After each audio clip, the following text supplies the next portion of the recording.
जामिया नौमानिया मुगल चक का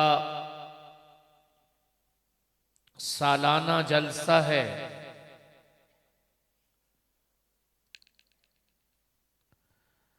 बरादर मोहतरम उस्ताजुल हदीस हजरत मौलाना नासिर महमूद साहिब दामत बरकातहुमुल आलिया के हुक्म पे हमारी मुलाकात हो रही है।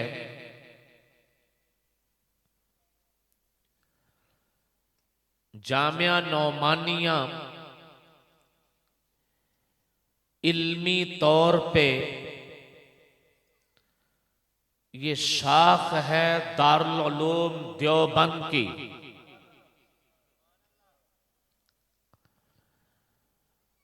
जामिया नौमानिया दारुल उलूम देवबंद का इल्मी फर्जंद है। इल्मी निस्बतें हैं। अब आपके जी में ये बात आएगी, दारुल उलूम देवबंद ये क्या है, ये किसका इल्मी और रूहानी फर्जंद है, इसकी इल्मी निस्बतें क्या है। मुअज़्ज़ज़ दोस्तों, मैं थोड़ा सा तारुफ दारुल उलूम देवबंद का करा के गुफ्तगू का उन्वान आगे ले जाना चाहता हूं। तारीख का तालिब इल्म जानता है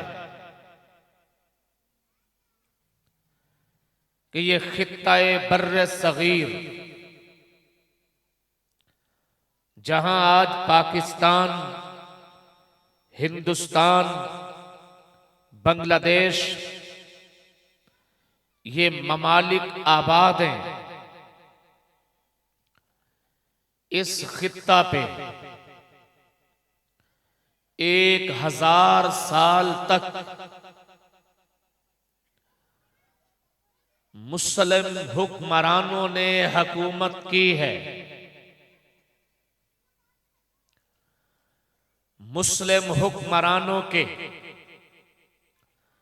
मुख्तलिफ खानदानों ने हुकूमत की है। सबसे आखिरी खानदान खानदाने मुगलिया कहलाता है।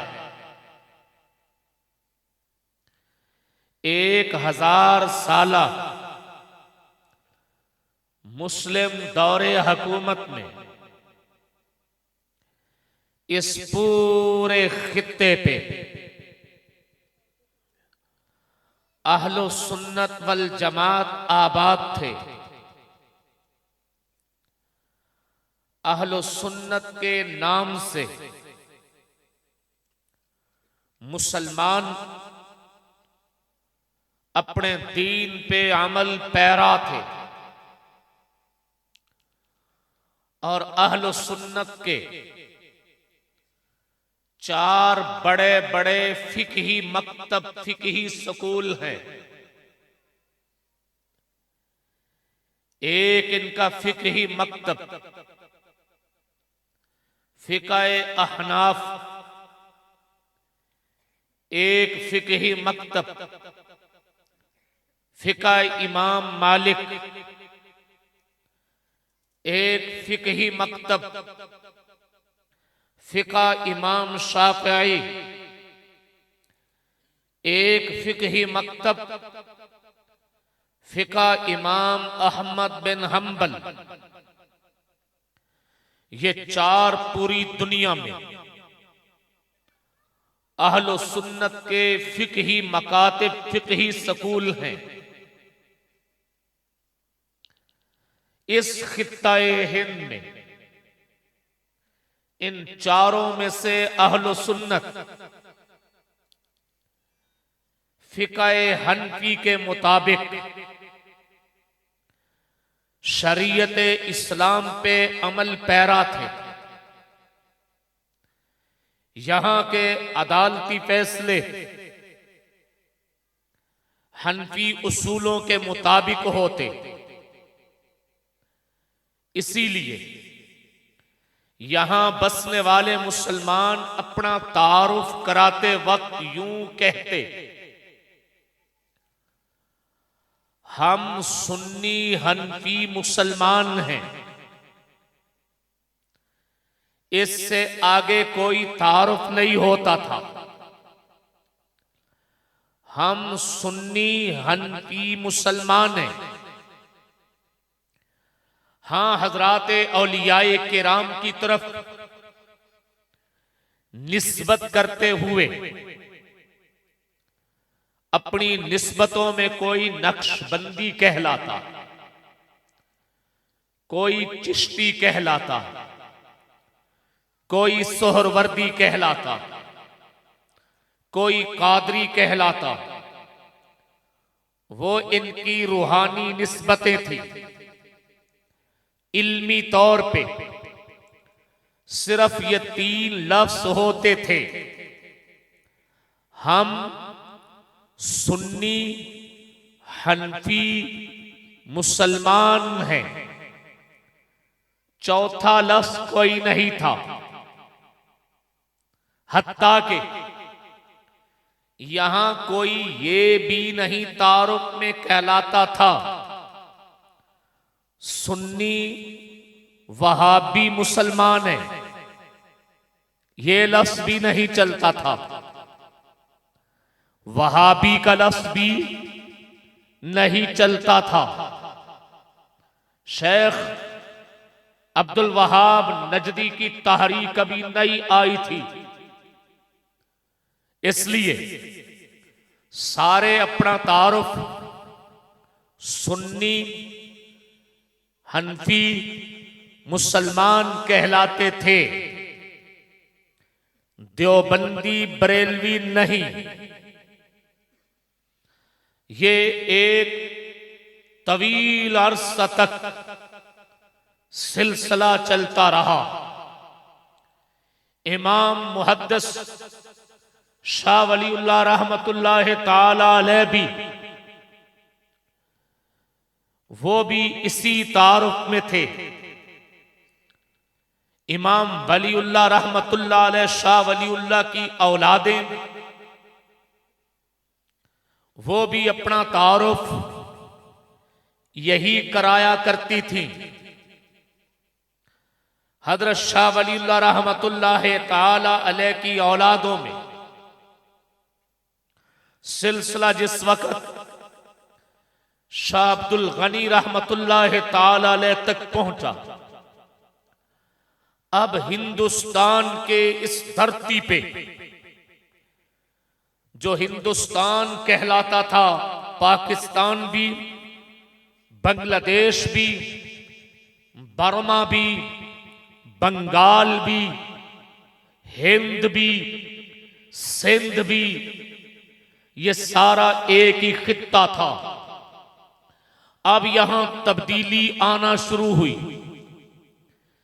इस तब्दीली ने सबसे पहले मुस्लिम हुक्मरानों की जड़ें खोखला करनी शुरू की। उनके इक्तिदार के पाए कमजोर करने शुरू किए। अंग्रेज ने आहिस्ता आहिस्ता मुगल हुक्मरानों से इक्तिदार छीन लिया और पूरे खित्ते पे अंग्रेज स्याहो सफेद का मालिक बन गया। मुस्लिम हुकूमत खत्म। आखिरी बादशाह बहादुर शाह जफर, इसे पाबंदे सलासल कर दिया गया और कैदे तन्हाई से ही उसका जनाजा निकला।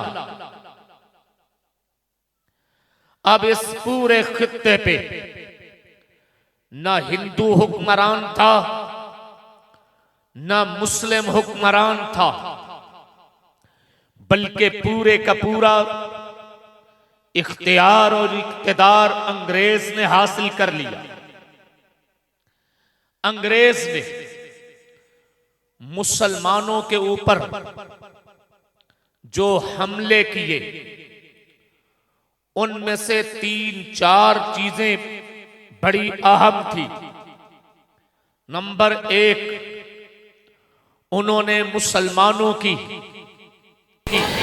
इल्मी खिदमत, मुसलमानों का इल्मी सरमाया वो ज़ेरे जमीन दफन करने की कोशिश की और अपना निजाम तालीम लाए। मुसलमानों के पास जो निजाम तालीम सदियों से चला आ रहा था, उस निजाम तालीम को यकसर बदल दिया। तालीमी इदारों से बदला, निसाबे तालीम से बदला, अदालतों से बदला, सरकारी महकमा जात से बदला। पूरे का पूरा इस्लामी सरमाया जिसे पढ़ के हुक्मरान फैसले किया करते थे, उस सारे सरमाए को अंग्रेज ने जमीन दोज करना शुरू किया या दरिया बुर्द करना शुरू कर दिया। ये उसका पहला हमला था कि मुसलमानों से इनका इल्मी सरमाया छीन लिया जाए। दूसरा हमला उनका ये था कि मुसलमानों की कुल मता, कुल कायनात वो ज़ाते मुहम्मदुर रसूलुल्लाह सल्लल्लाहु अलैहि वसल्लम है। मुसलमानों के रगो राशा में अपने पाक पैगंबर की मोहब्बत रची बसी हुई है। मुसलमानों का रिश्ता अपने नबी से कमजोर किया जाए, इस रिश्ते को सिर्फ रस्मी रिश्ता बताया जाए, इस रिश्ते को सिर्फ नाम का रिश्ता बताया जाए। इसके लिए उन्होंने इंग्लिस्तान से, बरतानिया से बड़े बड़े पादरी बुलवाए और उन पादरियों को हिंदुस्तान के मुख्तलिफ शहरों में भेजा। जाके मुसलमानों के पैगंबर पे इल्मी तौर पे एतराजात करो। आम आदमी अपने नबी से मोहब्बत तो रखता है, लेकिन पाक पैगंबर की पूरी तालीम नहीं जानता। जब तालीम नहीं जानता तो कोई सवाल करोगे उसे जवाब नहीं आएगा। जब जवाब नहीं आएगा तो उसका रिश्ता कमजोर होगा। उन्होंने हजूर नबी पाक सल्लल्लाहु अलैहि वसल्लम की ज़ात बाबरकत पे एतराज़ात करने शुरू किए। ये दूसरा मैदान था। उन्होंने मुसलमानों पे जो हमला किया। इसके अलावा तीसरा मैदान सियासत का मैदान था। मैं उस तरफ नहीं, सिर्फ 1-2 बातों का तज़किरा ताकि बात को समेट भी सकूं, समझा भी सकूं। तो अंग्रेज ने अब जिस वक्त ये ऐलान कर दिया, ये ऐलान किया, यहां पे लॉर्ड मैकाले ने ऐलान किया कि हम खित्ता-ए हिंद पे वो मेहनत करेंगे, वो निज़ाम तालीम लाएंगे जिस निज़ाम तालीम को पढ़ के यहां का मुसलमान शक्लो सूरत से तो हिंदुस्तानी होगा, लेकिन अकल और फिक्र के लिहाज से वो इंग्लिस्तानी होगा। अब जरूरत महसूस हुई इन हालात में। ये हालात कब थे? आज से तकरीबन 250 साल कबल ये हालात थे। 250 साल कबल 13वीं हिजरी के अंदर ये हालात थे। और अंग्रेजी एतबार से 1860 के अंदर 57 के अंदर ये हालात थे कि मुसलमानों को जब चारों तरफ से उन्होंने घेर लिया और बंद गली में धकेलना शुरू किया, अब जरूरत महसूस हुई कि मुसलमान अपने पाक पैगंबर के इल्मी सरमाया का दिफा करने के लिए मैदान अमल में उतरे। मुसलमान अपने पाक पैगंबर के अक़वालो अफ़आल का पूरी तरह हिफाजती हिसार बनाने के लिए मैदान अमल में उतरे। अब जरूरत महसूस हुई मुसलमान कुरान करीम की हजारों लिखी गई तफासीर, हदीस पैगंबर के हजारों नुस्खे इल्मी तौर पे सारा जखीरा उसे अब महफूज करें। महफूज सिर्फ कुतुब खानों में नहीं, लाइब्रेरियों में नहीं। लाइब्रेरियों में तो मिस्र की लाइब्रेरियों में म्यूजियम के अंदर आज भी पुरानी सी पुरानी किताबें जमा हैं। लाइब्रेरियों में तो इंग्लिस्तान की लाइब्रेरियों में आज भी हिंदुस्तान से ज्यादा इस्लाम पे लिखी हुई किताबें महफूज हैं। लाइब्रेरियों की बात नहीं, बल्कि उस इल्मी जखीरे को अगली नस्लों में मुंतकिल किया जाए।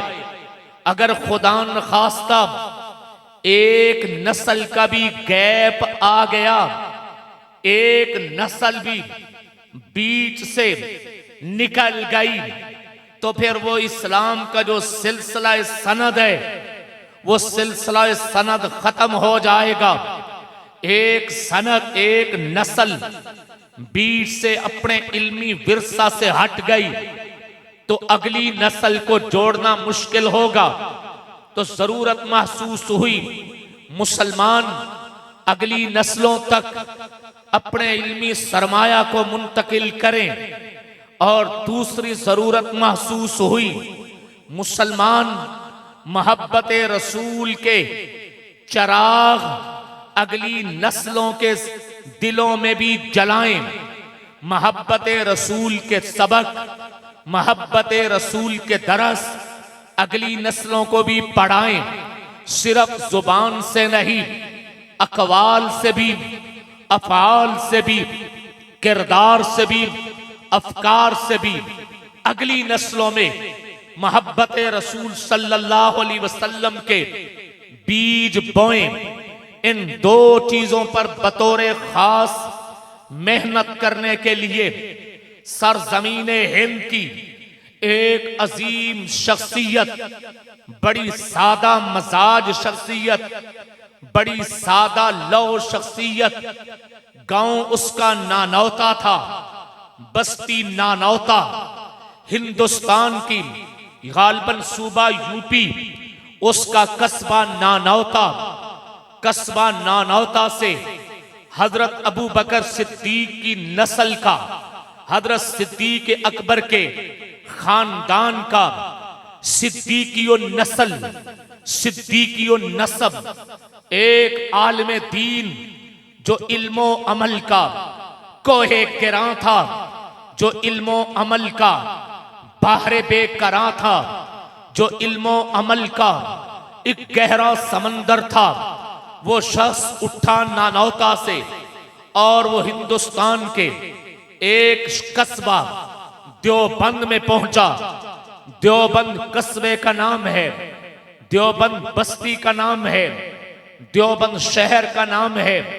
उस देवबंद शहर के अंदर उसने जाके पड़ाव किया, पड़ाव का आलम था। वो हर वक्त मुतफक्किर, हर वक्त फिक्रमंद कि मैं पैगंबर अलैहिस्सलाम के इल्मी विरसा को अगली नस्लों में कैसे मुंतकिल करूं, मोहब्बत रसूल के दीप अगली नस्लों के दिलों में कैसे जलाऊं। इसी फिक्र में था कि आलम ख्वाब में, ख्वाब की दुनिया में कौनैन के ताजदार इमामुल अंबिया, सैयदुल अंबिया, मुरादुल अंबिया, मुश्ताकुल अंबिया हजूर नबी मुकर्रम, हजूर शफी मुअज़्ज़म, हजूर अकरम सल्लल्लाहु अलैहि वसल्लम तशरीफ ले आए, ख्वाब में तशरीफ ले आए। आका अलैहिस्सलाम का ख्वाब में आना ये कोई अजनबी बात नहीं है। हम अगर देखें आज दुनिया में बुखारी शरीफ ये हदीस की मुसल्लमा किताब है। ये बुखारी शरीफ भी एक ख्वाब का नतीजा है। इमाम बुखारी ने ख्वाब देखा था, इमाम बुखारी ने ख्वाब देखा था। उस ख्वाब के नतीजा में ताबीर जिस वक्त पूछी तो उलमा ने ताबीर बताई कि तुम हदीसें जमा करोगे, सही हदीसें जमा करोगे। तो इमाम बुखारी ने 2 जिल्दों में बुखारी शरीफ नकल की।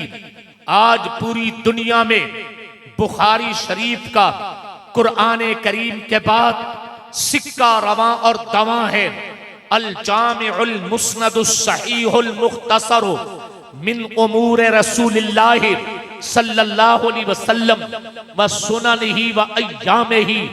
ये मैंने किसी आयत नहीं पढ़ी कुरान की, ये बुखारी शरीफ का नाम है। आज आपको लोग बड़ा बुखारी का नाम, जी बुखारी जानते हो, बुखारी पढ़िए, उनसे बुखारी का नाम पूछिए, नाम भी नहीं आएगा। मैं आपको बुखारी शरीफ का पूरा नाम बता के जा रहा हूं, बतला के जा रहा हूं। बुखारी शरीफ हदीस की किताब है, इसका नाम बुखारी नहीं है, इसके मुसन्निफ का नाम भी बुखारी नहीं है। मुसन्निफ का नाम है मोहम्मद बिन इस्माइल, मोहम्मद बिन इस्माइल। बुखारा इनके शहर का नाम है। उसकी तरफ निस्बत करते हुए वो बुखारी कहलाए। जैसे लाहौर की तरफ निस्बत करने वाला लाहौरी कहलाता है, मुल्तान की तरफ निस्बत करने वाला मुल्तानी कहलाता है, गुजरात की तरफ निस्बत करने वाला गुजराती कहलाता है, पाकिस्तान की तरफ निस्बत करने वाला पाकिस्तानी कहलाता है। तो उस बुखारा शहर, ये बुखारा कहाँ है? आपने नाम सुना होगा अफगानिस्तान का। अफगानिस्तान से शमाल की तरफ चले जाइए, वहां से रियासतें शुरू होती हैं वस्त एशिया की। अज़्बुकिस्तान मुल्क का नाम है, अज़्बुकिस्तान मुल्क का नाम है। अज़्बुकिस्तान मुल्क में बुखारा शहर है। बुखारा शहर के रहने वाले मोहम्मद बिन इस्माइल बुखारी, उन्होंने हदीस की किताब लिखी। किताब का नाम है अल जामिउल मुस्नदुस सहीहुल मुख्तसर मिन उमूरे रसूलिल्लाह सल्लल्लाहु अलैहि वसल्लम व सुननिही व अय्यामिही। ये पूरा उस हदीस की किताब का नाम है। उसको भी बुखारी कहा गया। तो वो भी ख्वाब था, एक मुबारक ख्वाब के नतीजा में उम्मत को बुखारी मिली। और यहां मौलाना मोहम्मद कासिम नानौतवी ने एक ख्वाब देखा। उस ख्वाब के नतीजा में उम्मत को दारुल उलूम देवबंद मिला। नाराए तकबीर, नाराए तकबीर। उलमाए हक, उलमाए देवबंद, उलमाए हक, उलमाए देवबंद। नाराए तकबीर। दारुल उलूम देवबंद का पस मंजर मैंने बताया कि ये किन अहवाल में, किस फिक्र के नतीजा में वजूद में आया। इमाम हजरत मौलाना कासिम नानौतवी को ख्वाब के अंदर दारुल उलूम देवबंद का तसव्वुर पाक पैगंबर ने दिया। दारुल उलूम देवबंद का नक्शा ख्वाब के अंदर पाक पैगंबर ने दिया। हत्ता के ख्वाब में जो बुनियादें बताई गई थी उन्हीं बुनियादों पे दारुल हदीस की बुनियाद रखी गई। तो दारुल उलूम देवबंद जिस तरह बुखारी शरीफ इमाम बुखारी को ख्वाब आया, ख्वाब में पाक पैगंबर ने तोहफा बुखारी का अता किया, ऐसे ही मौलाना कासिम नानौतवी को ख्वाब आया। उस ख्वाब के नतीजा में इस खित्ते के मुसलमानों को दारुल उलूम देवबंद का तोहफा मिला। मौलाना मोहम्मद कासिम नानौतवी ने दो चीजें बतौर खास सामने रखते हुए कि पाक पैगंबर की तालीम का विरसा महफूज करना है और मोहब्बत रसूल के चराग हर सीने में रोशन करने हैं, तो एक दारुल उलूम की बुनियाद रखी। उस दारुल उलूम का नाम दारुल उलूम ही था। दारुल उलूम आप कहोगे मौलाना रसूल नगरी, दारुल उलूम किसे कहते हैं? दार का माना होता है घर, दार का माना घर, उलूम जमा है इल्म की, यानी इल्म का घर। दारुल उलूम का माना इल्म का घर। ये वो इल्म का घर है जहां से कुरान की तालीम भी मिलेगी, कुरान की किरातें भी मिलेंगी, कुरान के अल्फाज भी मिलेंगे, कुरान की तफसीर भी मिलेगी, कुरान की तशरीह भी मिलेगी। ये वो इल्म का घर है जहां से अहादीस भी मिलेगी, आइम्मा फुकहा का इल्मी जखीरा भी मिलेगा। तो उस इदारे का नाम रखा दारुल उलूम। चूंकि लोग जगह को भी पूछते हैं, मिसाल के तौर पे कोई मुझे कहे जी मैंने अपना बेटा इल्म हासिल करने के लिए कहीं दाखिल कराना है, कहां कराऊं? मैं कहूंगा जामिया नोमानिया। तो वो पूछेगा जामिया नोमानिया कहां है, कहां है? तो मैं आगे लफ्ज बोलूंगा काजी कोट जामिया नोमानिया। काजी कोट कोई दीन नहीं है, काजी कोट कोई दीन नहीं है, काजी कोट कोई मजहब नहीं है, काजी कोट कोई शरीयत नहीं है, बल्कि वो जगह का नाम है। ऐसे ही वो एक इल्म का घर बना दारुल उलूम।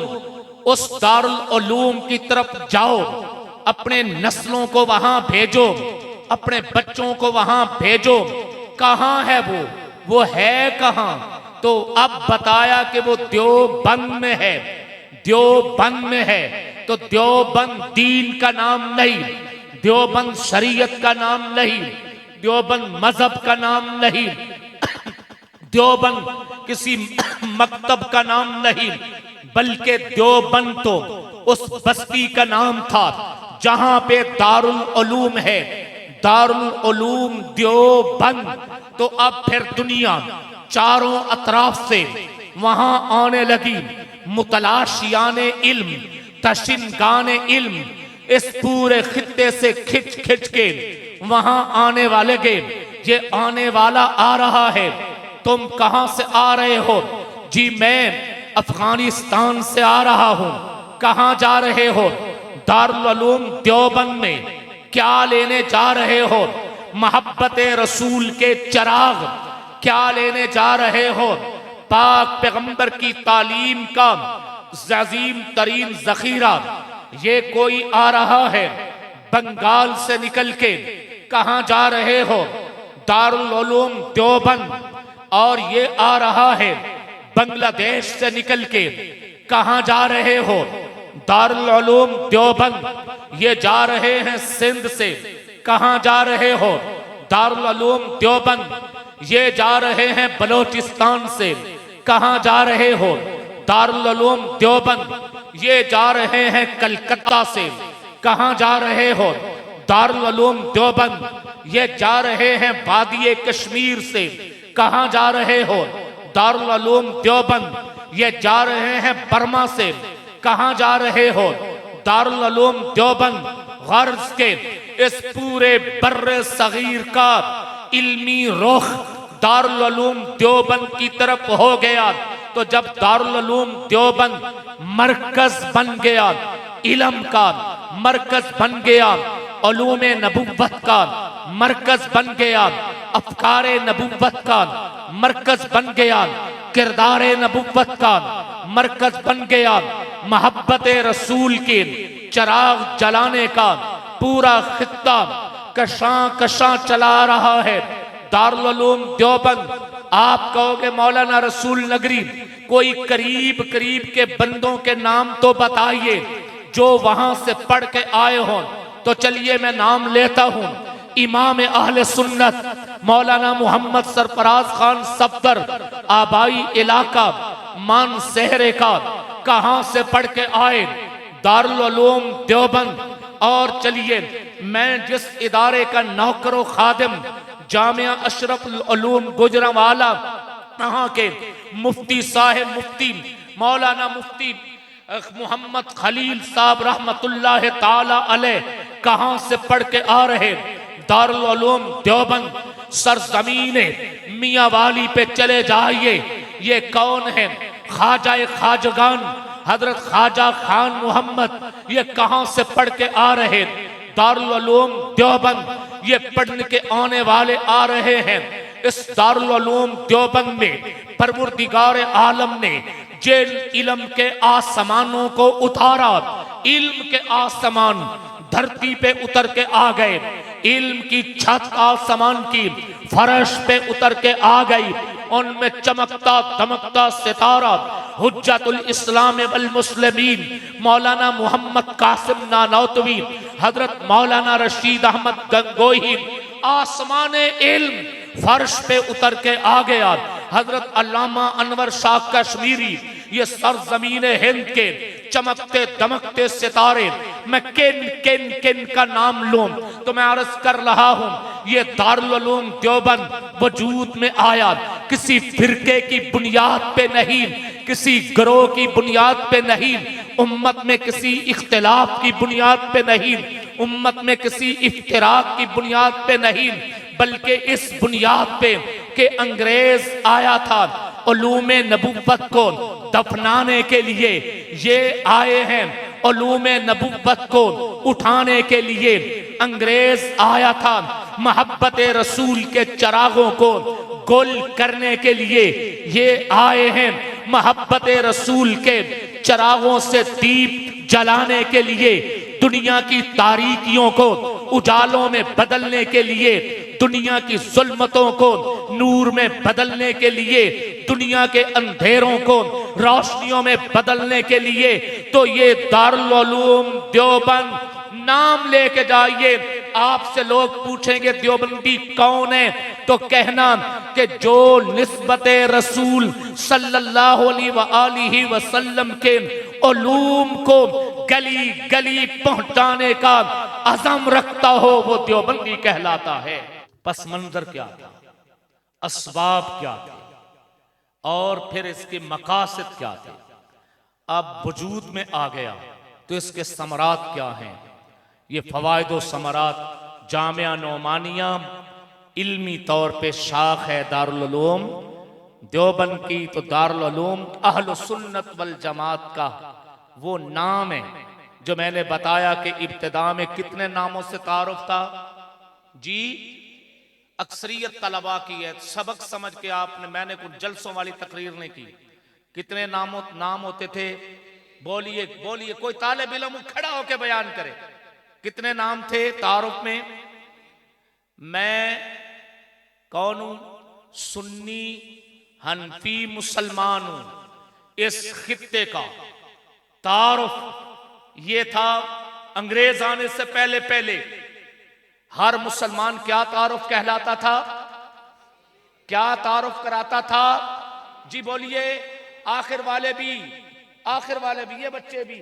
मैं सुन्नी हनफी मुसलमान हूं। मैं सुन्नी, हनफी, मुसलमान हूं। फिर क्यों जरूरत पड़ी? जरूरत कोई नहीं, नाम पड़ गया।